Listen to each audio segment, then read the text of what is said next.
এইরকম দেখায় আপনাদের খোঁজ নেন। আমি যদি না বলি এখান থেকে বাইরে যেতে পারবেন না স্যার, মাথায় রাখেন। বিএনপি দলটিতে যেমন পুরুষ নেতা রয়েছে, তেমনি নারী নেত্রীও রয়েছে।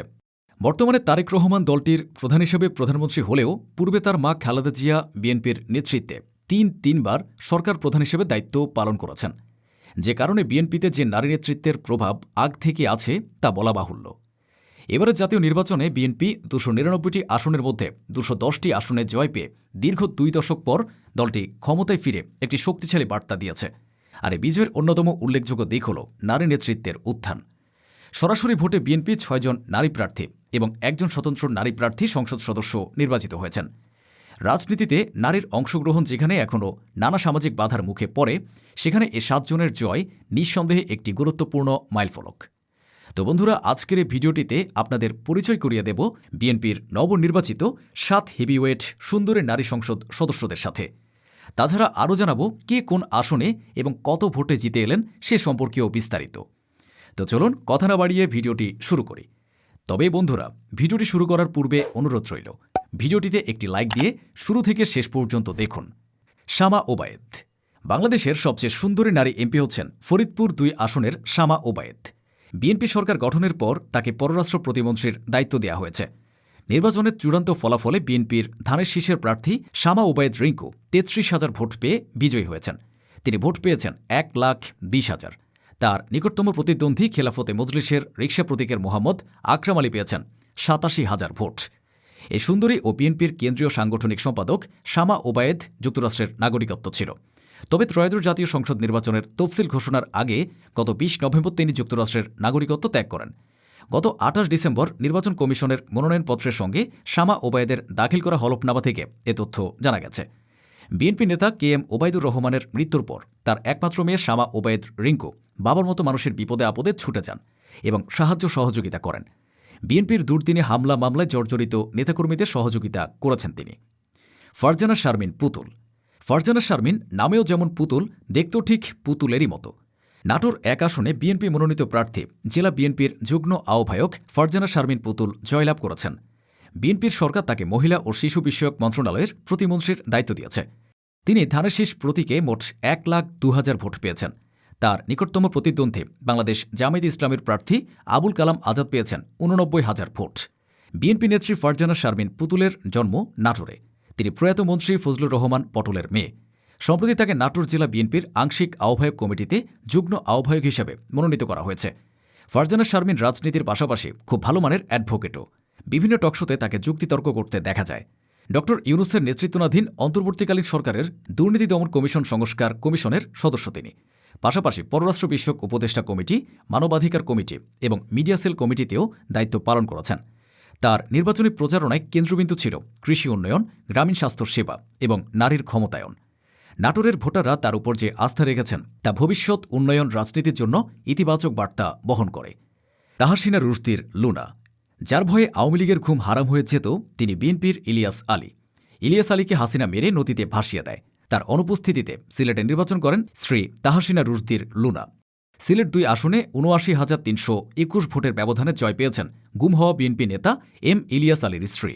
ফলাফল ঘেটে দেখা গেছে ধানের শীষের প্রার্থী তাহসিনা রুশদীর পেয়েছেন 1,17,000 ভোট। তার নিকটতম প্রতিদ্বন্দ্বী 11 দলীয় ঐক্যজোটের প্রার্থী খেলাফত মজলিসের মোহাম্মদ মুন্তাসির আলী পেয়েছেন 38,000 ভোট। সিলেট জেলার 6টি আসনের 33 প্রার্থীর মধ্যে তাহসিনা রুশদীর একমাত্র নারী। একাদশ জাতীয় সংসদ নির্বাচনের দলীয় মনোনয়ন পেলেও আইনি জটিলতায় সেবার নির্বাচনে অংশ নিতে পারেননি। তাহসিনা রুশদীর স্বামী বিএনপির কেন্দ্রীয় কমিটির সাবেক সাংগঠনিক সম্পাদক ইলিয়াস আলী এ আসনে 2 বার সংসদ সদস্য নির্বাচিত হন। 2012 সালের 17 এপ্রিল ঢাকার বনানী থেকে গাড়ি চালক সহ ইলিয়াস আলী গুম হন। এরপর থেকে স্বামীর নির্বাচনী এলাকায় রাজনীতিতে সক্রিয় হন তাহসিনা রুশদীর লুনা। পরে তিনি বিএনপির চেয়ারপারসনের উপদেষ্টা হিসেবে দায়িত্ব পান। 13 বছর ধরে তিনি সিলেট 2 আসনে রাজনৈতিকভাবে তৎপর। নায়াব ইউসুফ বিএনপির যত সুন্দরী নেত্রী আছেন তাদের মধ্যে একজন নায়েব ইউসুফ। ফরিদপুর 3 আসনে বিএনপির প্রার্থী চৌধুরী নায়াব ইউসুফ পেয়েছেন 1,48,545 ভোট। তার নিকটতম প্রতিদ্বন্দ্বী জামায়াতের অধ্যাপক আব্দুত তাওয়াব পেয়েছেন 1,24,115 ভোট। নায়েব ইউসুফ 24,430 ভোট বেশি পেয়ে এ আসনে বিজয়ী হয়েছেন। চৌধুরী নায়াব ইউসুফ কেবল রাজনৈতিক উত্তরাধিকারী হিসেবে নয়, তিনি নিজ দলের একজন গুরুত্বপূর্ণ সংগঠক হিসেবে পরিচিত। তিনি বর্তমানে বিএনপির জাতীয় নির্বাহী কমিটির সংসদ সদস্য হিসেবে দায়িত্ব পালনের পাশাপাশি ফরিদপুর বিভাগীয় সহ সাংগঠনিক সম্পাদকের মতো গুরুত্বপূর্ণ পদে রয়েছেন। দলের গত এক দশকেরও বেশি সময়ের প্রতিকূল পরিস্থিতিতে বিশেষ করে রাজপথের আন্দোলন সংগ্রামে তিনি সক্রিয় ভূমিকা পালন করেছেন। ফরিদপুর বিএনপি ও অঙ্গ সংগঠনের তৃণমূল নেতাকর্মীদের সংগঠিত রাখতে এবং কেন্দ্রীয় দিক নির্দেশনা বাস্তবায়নে তাকে অগ্রণী ভূমিকা পালন করতে দেখা গেছে। তার স্বচ্ছ ভাবমূর্তি এবং দলের প্রতি অবিচল আনুগত্যই তার মনোনয়নের প্রধান কারণ হিসেবে দেখছেন স্থানীয় নেতাকর্মীরা। নায়েব ইউসুফ ফরিদপুরের অন্যতম সম্ভ্রান্ত রাজনৈতিক পরিবারের সন্তান। তার বাবা বিএনপির বর্ষিয়ান নেতা, সাবেক ভাইস চেয়ারম্যান ও জনপ্রিয় রাজনীতিবিদ মরহুম চৌধুরী কামাল ইবনে ইউসুফ। ইশরাত সুলতানা ইলেন ভুট্টো। গোটা বরিশাল বিভাগে বিএনপির একমাত্র নারী প্রার্থী ছিলেন ইশরাত সুলতানা। এ কারণেই তার এই বিজয়কে ঐতিহাসিক মনে করা হচ্ছে। 2000 সালে ঝালুকাঠি 2 আসন থেকে বাংলাদেশ জাতীয়তাবাদী দলের প্রার্থী হিসেবে উপনির্বাচনে ভুট্টো সংসদ সদস্য নির্বাচিত হন। তার স্বামী সংসদ সদস্য জুলফিকার আলী ভুট্টো মারা গেলেও ইশরাত সুলতানা নির্বাচন করেন। বাংলাদেশের সাধারণ নির্বাচনে বাংলাদেশ জাতীয়তাবাদী দলের প্রার্থী হিসেবে বাংলাদেশ আওয়ামী লীগের রাজনীতিবিদ আমির হোসেন আমুকে পরাজিত করে তিনি পুনরায় নির্বাচিত হন। ত্রয়োদশ জাতীয় সংসদ নির্বাচনে ঝালুকাঠি 2 আসনে 43,295 ভোটের ব্যবধানে নির্বাচিত হয়েছেন জেলা বিএনপির সাবেক সাধারণ সম্পাদক, সাবেক এমপি ইশরাত সুলতানা ইলেন ভুট্টো। তিনি বিএনপির মনোনীত ধানের শীষ প্রতীকে পোস্টাল ভোটসহ 1,13,100 ভোট পেয়েছেন। তার নিকটতম প্রতিদ্বন্দ্বী জামায়াত ইসলামী মনোনীত প্রার্থী শেখ নিয়ামুল করিম। শেখ নিয়ামুল করিম দাঁড়িপাল্লা প্রতীকে পেয়েছেন 69,805 ভোট। রাজনৈতিক পরিচয়ের পাশাপাশি তিনি একজন সমাজসেবী হিসেবেও পরিচিত। বন্যা ও দুর্যোগকালে স্বেচ্ছাসেবামূলক কার্যক্রমে তার সক্রিয়তা স্থানীয় ভোটারদের আস্থা অর্জনে বড় ভূমিকা রেখেছে। ঝালকাঠি 2 আসনে তার জয় বিএনপির দক্ষিণাঞ্চলীয় সাংগঠনিক শক্তিকে আরও দীর্ঘ করল।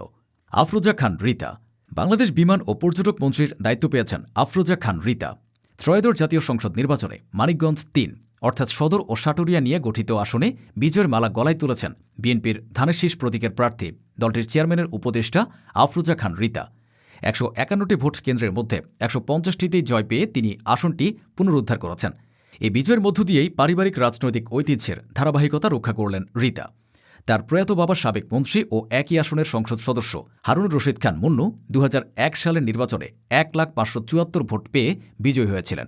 দেশের সিরামিক শিল্পে অবদানের জন্য তিনি দেশ বিদেশে সুপরিচিত ছিলেন। দীর্ঘদিন পর সে আসনেই মেয়ের রেকর্ড সংখ্যক ভোটে জয়কে দলীয় নেতাকর্মীরা ঐতিহাসিক প্রত্যাবর্তন হিসেবে দেখছেন। বিজয়ের পর তাৎক্ষণিক প্রতিক্রিয়ায় রিতা বলেন, এই বিজয় মানিকগঞ্জ 3 আসনের মানুষের। এ সময় তিনি উন্নয়ন, গণতন্ত্র ও মানুষের অধিকার রক্ষায় কাজ করার অঙ্গীকার ব্যক্ত করেন। মানিকগঞ্জ 3 আসনে বিপুল ভোটে জয়ী হয়ে তিনি প্রমাণ করেছেন স্থানীয় মানুষের সঙ্গে নিবিড় সম্পর্ক এবং ধারাবাহিক মাঠ পর্যায়ের কাজই নির্বাচনী সাফল্যের মূল চাবিকাঠি। সামাজিক উন্নয়ন, নারী শিক্ষা ও কর্মসংস্থানের বিষয়ে তিনি ইতোমধ্যে অগ্রাধিকারমূলক পরিকল্পনার কথা জানিয়েছেন। ব্যারিস্টার রুমিন ফারহানা। সবচেয়ে আলোচিত বিএনপি নেত্রীর নাম নিঃসন্দেহে ব্যারিস্টার রুমিন ফারহানা। তবে দলীয় সিদ্ধান্তের বিপক্ষে গিয়ে নির্বাচনে দাঁড়িয়ে তিনি বহিষ্কৃত হয়েছেন। বিএনপি থেকে বহিষ্কৃত হলেও স্বতন্ত্র প্রার্থী হিসেবে ব্রাহ্মণবাড়িয়া 2 আসনে জয়ী হয়ে তিনি প্রমাণ করেছেন ব্যক্তিগত গ্রহণযোগ্যতা দলীয় পরিচয়ের বাইরেও ভোটে প্রতিফলিত হতে পারে। তিনি একজন সুপরিচিত আইনজীবী ও টেলিভিশন আলোচক। সংসদে তার স্পষ্টভাষী ভূমিকা অতীতেও নজর কেড়েছে। এবারের জয় তার রাজনৈতিক দীর্ঘতারই বহিঃপ্রকাশ। তিনি হাঁস প্রতীকে ভোট পেয়েছেন 1,17,000 ভোট। তার নিকটতম প্রতিদ্বন্দ্বী বিএনপির দলীয় জোটের মনোনীত প্রার্থী আল্লামা জুনেদ আল হাবিব খেজুর গাছ প্রতীকে পেয়েছেন ৭৯,000 ভোট। তো বন্ধুরা, বিএনপির এসব সুন্দরী নারী এমপি ও মন্ত্রীদের মধ্যে কাকে আপনার সবচেয়ে বেশি ভালো লাগে কমেন্টে লিখে জানান তার নাম। ভিডিওটি ভালো লাগলে শেয়ার করুন এবং চ্যানেলটিতে নতুন হয়ে থাকলে সাবস্ক্রাইব করে বেল আইকনটি বাজিয়ে রাখুন। ধন্যবাদ।